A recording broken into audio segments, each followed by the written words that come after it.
Evening student, मैं विकास परमार एक बार फिर आप लोगों का स्वागत करता हूं। बच्चों, डाइजेशन पार्ट 3 हो चुके हैं। तीनों को तीनों आपके लिए डिस्क्रिप्शन लिंक में लिंक डाल दूंगा, आप लोग देख लेना, ठीक है। उसके बाद आज नया चैप्टर स्टार्ट कर रहे हैं, एंजियोस्पर्म और जिम्नोस्पर्म।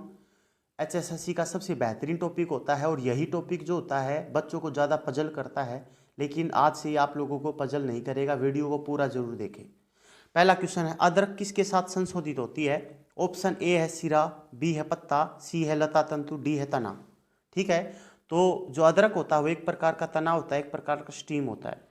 और स्टीम भी एक किस प्रकार का होता है बच्चों? भूमिगत तना होता है। किस प्रकार का होता है? भूमिगत तना। भूमिगत तने तीन प्रकार के होते हैं। एक होता है सतंभ कंद, ये क्या होता है बच्चों? सतंभ कंद होता है। दूसरा जो होता है वो परकंद होता है, परकंद, परकंद। और तीसरा जो होता है वो होता है सल्क कंद। क्या होता है बच्चों? सल्क कंद। तीन प्रकार के भूमिगत तने होते हैं। तो जो सतंभ कंद के एग्जाम्पल होते हैं वो होते हैं आलू और ओल, आलू और ओल। और जो परकंद के एग्जाम्पल होते हैं बच्चों, उसमें होती है अदरक होता है, हल्दी होता है, केला होता है, फरन होता है। और जो सल्क कंद के एग्जाम्पल होते हैं बच्चों, प्याज और लहसुन होता है, ठीक है। अगर मैं आप लोगों को कहता हूं भूमिगत तनों का एक नाम और होता है जिसको कहते हैं बच्चों राइजोम।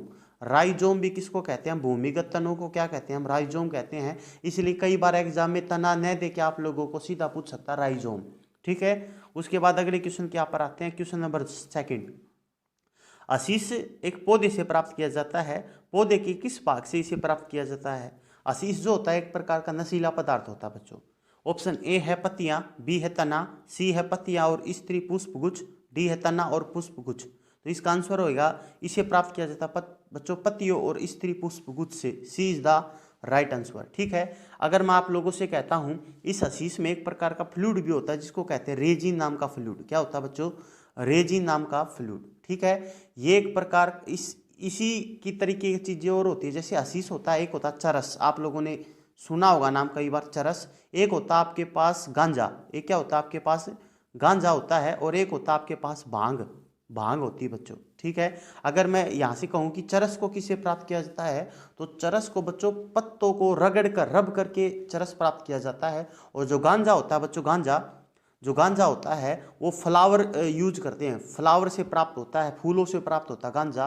और जो भांग होती है वो भी पत्तों से यूज होती है। कई बार आप लोगों ने देखा होगा कई इंसान जो होते हैं वो भांग को हाथों से रब करते हुए दिखाई देते हैं पत्तों को, तो वो भांग होती है बच्चों, ठीक है।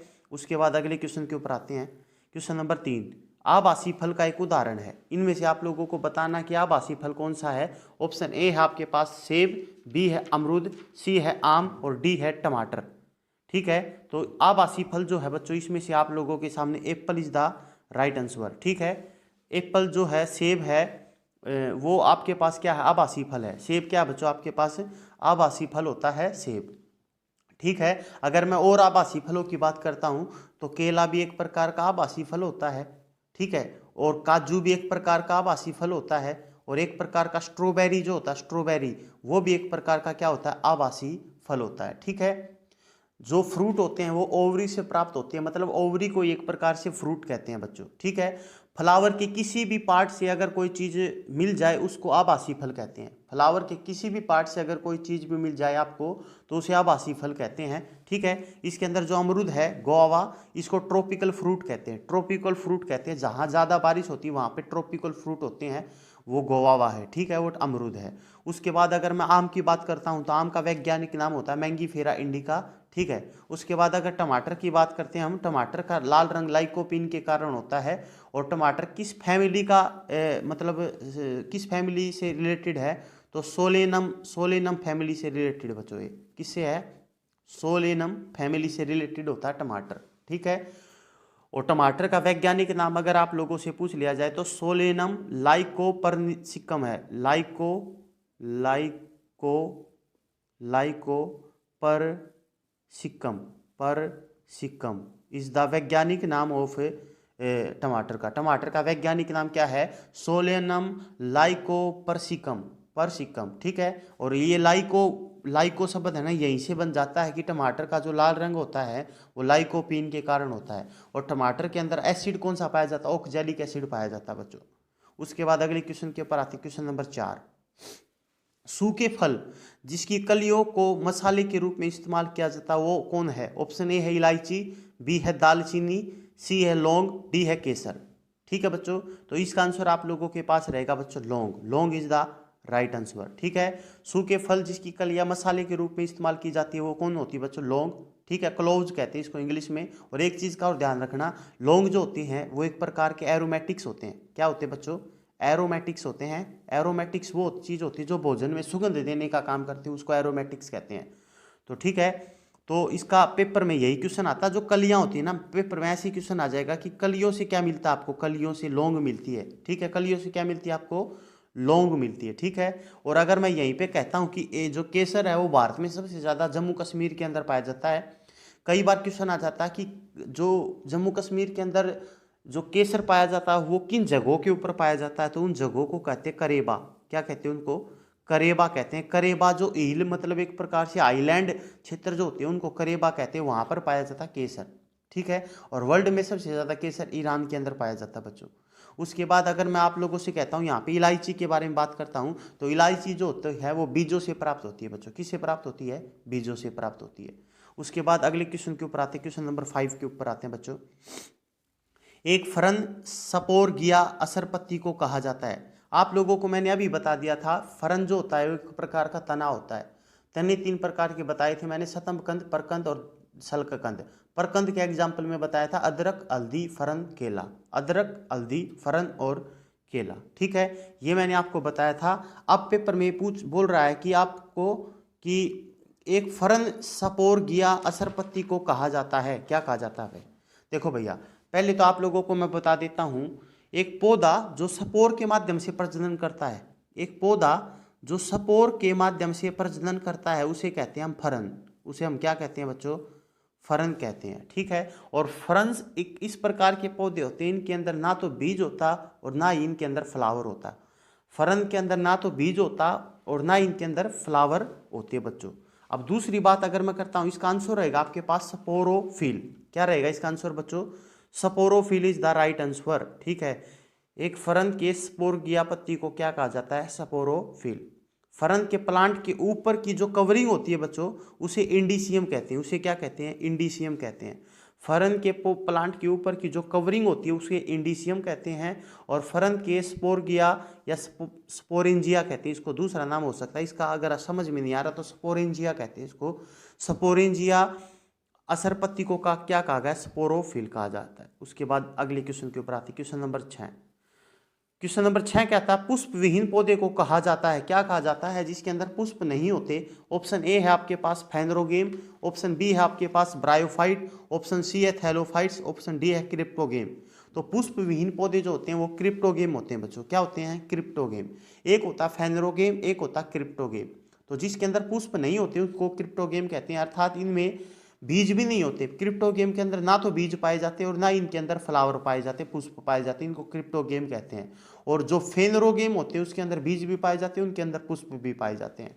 अगर मैं इसमें यहाँ पे ये फेनरोगेम हो गया बच्चों। ठीक है, और ब्रायोफाइटा के बारे में अगर मैं बात करता हूँ तो ब्रायोफाइटा को प्लांट किंगडम का उपभेचर कहा जाता है। उपभेचर का मतलब होता है एम्फीबियन कहा जाता है बच्चों, अर्थात ये पानी में भी पाए जाते हैं ब्रायोफाइटा और स्थल पे भी पाए जाते हैं। एक चीज का और ध्यान रखना बच्चों, लैंड के ऊपर तो ये उगाए जाते हैं उपभेचर प्लांट्स जो होते हैं ब्रायोफाइटा, और जबकि पानी में ये सेक्सुअल रिप्रोडक्शन करने के लिए जाते हैं बच्चों। ठीक है, उसके बाद अगले क्वेश्चन के ऊपर आते हैं, क्वेश्चन नंबर 7। दुनिया का सबसे लंबा पौधा कौन सा है? दुनिया का सबसे लंबा पौधा यूकेलिप्टस होता है बच्चों। जो सफेद दे आप लोगों ने सुना होगा, इनको आप क्या कहते हैं? यूकेलिप्टस कहते हैं। दुनिया का सबसे लंबा पौधा होता है यूकेलिप्टस। ठीक है, और यहाँ पे जो टेक्टोना होता है, टेक्टोना, इसकी लकड़ी जो होती है वो सबसे हार्ड होती है बच्चों, टेक्टोना की लकड़ी। उसके बाद क्वेश्चन नंबर 8 के ऊपर आते हैं। क्वेश्चन नंबर 8 क्या कहता है? सबसे ऊंची और सबसे मोटी प्रकार की घास कौन सी है? ठीक है, पहली बात तो आप लोगों को मैं बताती हूँ, अल्फा अल्फा, बी चारा, सी बांस और डी लाइकेन। इन चारों में से घास केवल एक ही है बच्चों, और है ही नहीं घास इसके अंदर। चारों में से घास केवल बांस है। बांस एक प्रकार की घास होती है बच्चों। ठीक है, बांस एक प्रकार की क्या होती है बच्चों? घास। और अगर मैं इस अल्फा अल्फा के बारे में बात करता हूं तो ये मेडिकल में यूज होता है, मेडिकल में यूज होता है, और कोलेस्ट्रॉल को कम करने का काम करता है अल्फा अल्फा। और लाइकेन जो होता है बच्चों, ये एक प्रकार का क्या होता है? ये वायु प्रदूषण के सूचक होते हैं बच्चों। ठीक है, अगर वायुमंडल में ये दिख रहा है तो इसका मतलब प्रदूषण नहीं है। लाइकेन अगर वायु में दिख रहा है तो इसका मतलब प्रदूषण नहीं है। ठीक है। और ये किस वायु प्रदूषण के सूचक होते हैं? SO2 के, सल्फर डाइऑक्साइड के। और लाइकेन में किस प्रकार का संबंध होता है बच्चों? सहजीवी संबंध होता है। सहजीवी को कहते हैं सिम्बायोटिक रिलेशन होता है। इसमें दो चीजें होती है बच्चों, एक होता है कवक और एक होता है शैवाल।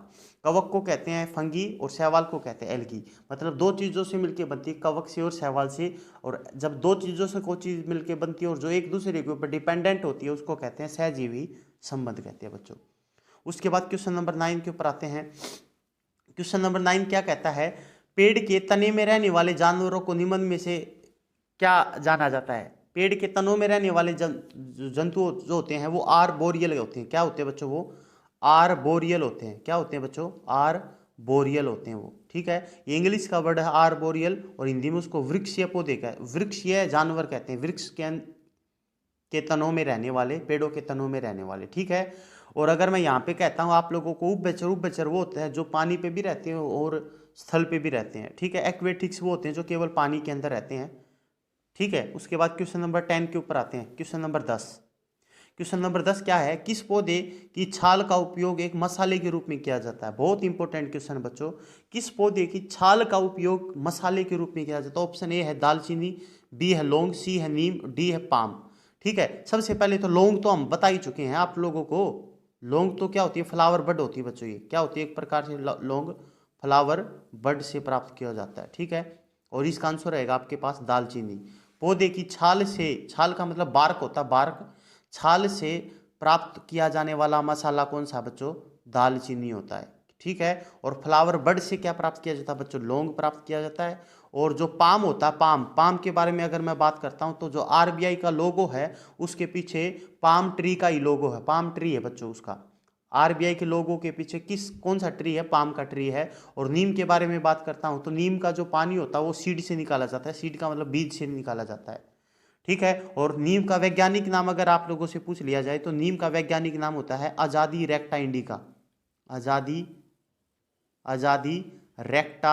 रेक्टा इंडिका, रेक्टा इंडिका इज द वैज्ञानिक नाम ऑफ नीम का, ठीक है। तो आज के बच्चों के लिए 10 क्वेश्चन है बच्चों। ये सिलेक्टेड क्वेश्चन है, क्वेश्चन आपको कम ही कराऊंगा मैं, लेकिन उससे आपको वो क्वेश्चन कंप्लीट होंगे आपके पेपर के लिए, ठीक है। तो आज के लिए बच्चों इतना ही, फिर मिलते हैं ब्रेक के बाद। तब तक दुआओं में याद रखना।